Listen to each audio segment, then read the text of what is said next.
Mis queridas y queridos suscriptores, bienvenidos a otro video de Código Morsa. El mundo del software evoluciona rápidamente y yo desde Latinoamérica pensaba qué conocimientos debo tener para lograr conseguir un trabajo como desarrollador de software en la capital de Europa, en la capital de software, quiero decir. ¿Qué lenguaje utilizan los desarrolladores en ese lugar?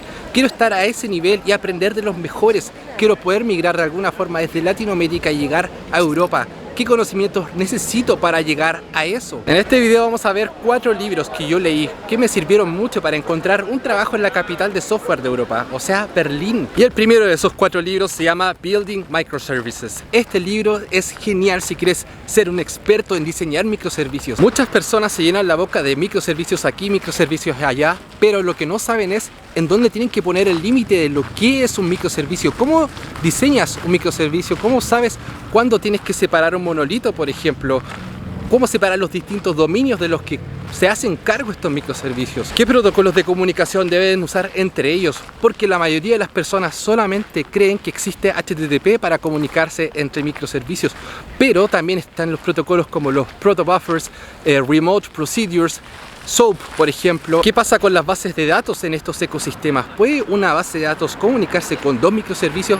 Eso es un claro anti-pattern y en este libro te explican eso y mucho más. Conceptos como Circuit Breaker, Server Discovery, Edge Server, Gateways, Backends para Frontends, todos esos conceptos son propios de los sistemas distribuidos y te van a mostrar muchos ejemplos de cómo Netflix, por ejemplo, que fue uno de los pioneros en esta arquitectura, logró resolver estos problemas. Los microservicios tienen ventajas y desventajas, permiten que distintos grupos de desarrolladores aporten al mismo tiempo en distintos servicios, incluso con distintas tecnologías o distintos lenguajes. Pero ¿cómo puedes hacer deployments, rolling deployments, de manera de no tener downtime al momento de actualizar tu aplicación? ¿Cuáles son las distintas estrategias para hacer deployments en microservicios?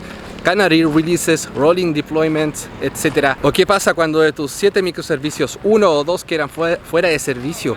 ¿Qué pasa con el resto? ¿Cómo se pueden enterar de que hay microservicios enfermos? Todos esos conceptos se ven en este libro. El primer libro es altamente teórico, pero si quieres poner todo esto en práctica a medida que vas leyendo este primer libro, entonces te recomiendo este segundo libro sin duda alguna. Microservices with Spring Boot and Spring Cloud. Qué gran libro, me encanta Spring Boot y me encanta Java o incluso Kotlin, una evolución, un lenguaje evolucionado de Java. Tú puedes usar Kotlin o Java con este framework. En este libro te van a enseñar a usar Spring Boot para crear microservicios, distintos microservicios, cómo hacer desarrollo local con estos, cómo coordinarlos usando Docker Compose, por ejemplo, cómo containerizar un Spring Boot en una imagen de Docker, cómo testear una de estas aplicaciones, y no solo me refiero a unit testing, sino que cómo hacer test de integración, por ejemplo. Y además vas a ver a fondo la librería Spring Cloud, que es un conjunto de muchas librerías enfocadas a diseñar microservicios con Spring Boot. Al momento de diseñar microservicios también es importantísimo diseñar la API, la REST Interface de este. Y también en este tema se toca OpenAPI. OpenAPI es un estándar para diseñar interfaces de microservicios. Y si bien Spring Cloud tiene todas las dependencias necesarias para lanzar un ecosistema de microservicios en torno a Spring Boot, en este libro también tocan una alternativa que es Kubernetes, otro orquestador de containers que te permite manejar microservicios. Te enseñan a usar Kubernetes especialmente aplicado a microservicios creados con Spring Boot.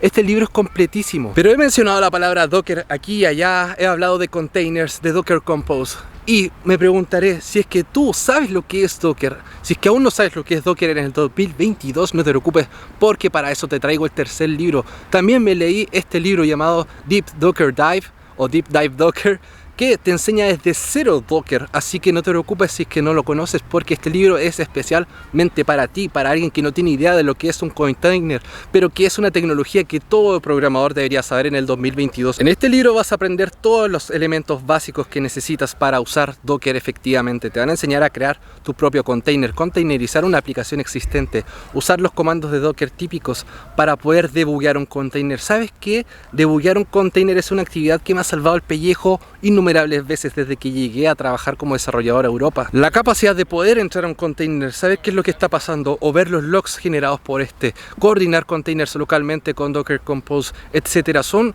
Habilidades, skills que no todos los programadores tienen, pero créeme que te salvan el pellejo en el trabajo o te demuestran profesionalismo al momento de ir a una entrevista laboral. Y si nos queremos poner más específico, también hablemos de Docker Layers, las capas de Docker. Cuando creas una imagen de Docker, hay capas y tú tienes métodos para reducir el tamaño de una imagen y así optimizar. Muy bonito los microservicios y todo, pero ¿cómo persistimos data en un sistema distribuido? ¿Dónde diablos persistimos la data? ¿Cómo lo hacemos? Y para eso traigo este cuarto libro que es mi favorito de los 4 que te he mencionado hoy. Dejé el más importante para el final porque creo que es el que más me abrió la cabeza al momento de que lo empecé a leer. Hoy he visto que muchas personas toman malas decisiones respecto a qué base de datos elegir para una aplicación. Se fijan en muy pocos factores, solamente hacen una evaluación de SQL versus no SQL y ya está, pero la verdad es que hay muchos otros criterios que hay que considerar para elegir una base de datos idónea para tu caso de uso. Este libro se especializa en elegir bases de datos para sistemas altamente demandados, para sistemas distribuidos, aceptando un tráfico enorme de clientes de todas partes del mundo. Las ventajas y desventajas de tener una base de datos distribuidos. ¿Cuáles son los challenges? ¿Qué pasa cuando hay réplica asíncrona? ¿Qué pasa cuando hay mucha concurrencia en tu base de datos? ¿Qué pasa con la consistencia eventual? ¿Qué pasa cuando bloqueamos filas? La primera pregunta que nos tenemos que hacer cuando diseñamos una aplicación y elegimos una base de datos es: ¿cómo vamos a modelar los datos? Y esto depende netamente del negocio. Por ejemplo, Facebook es un negocio que gira en torno a las redes sociales, un modelo que se grafica muy bien con un grafo.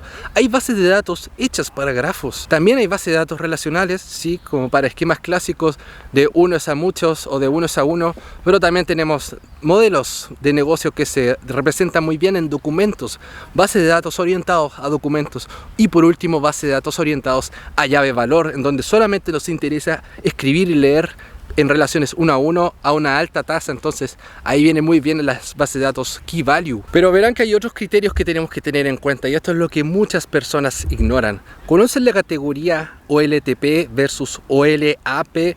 Online Transaction Processing versus Online Analytical Processing.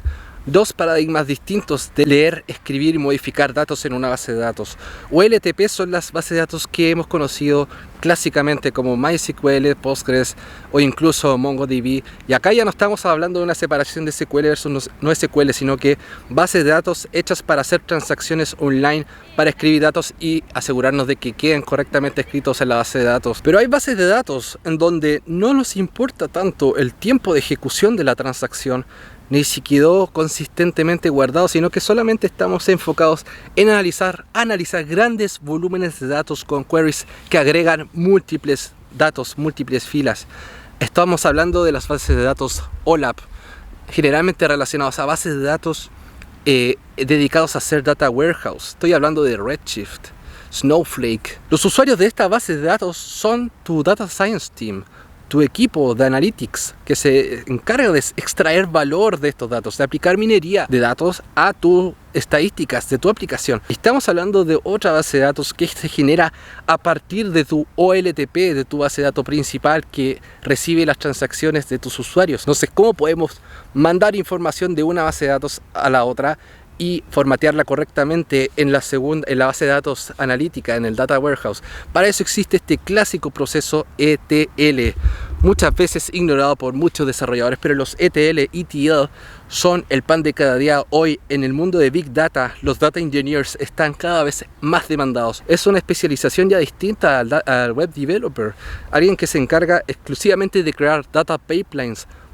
quiero decir, para transformar la data de tu business en data analizable por tu equipo de analytics, por tu data science team. Y hay herramientas que nos permiten ingestar datos y desacoplar la aplicación en sí de los datos de analytics, como Kafka, por ejemplo. Y esos eran los 4 libros que te quería comentar hoy. Está en ti si quieres hacer un cambio profundo en tu carrera de desarrollador, desmarcarte realmente de los demás, llegar al siguiente nivel y poder aplicar a trabajos extraordinarios. Está en ti formar esa disciplina y empezar a leer todos los días un poco. Así que agarra el libro que más te interesó y comienza a leer desde hoy. Eso fue todo, mi gente. Si te gusta este tipo de contenido, no te olvides de darle me gusta, suscríbete a este canal, subo videos como este casi todas las semanas y comenta acá abajo cuál de estos 4 libros te gustaría empezar a leer hoy y comenta cualquier otra duda o feedback que me quieras dejar. Así que nos vemos en la próxima semana.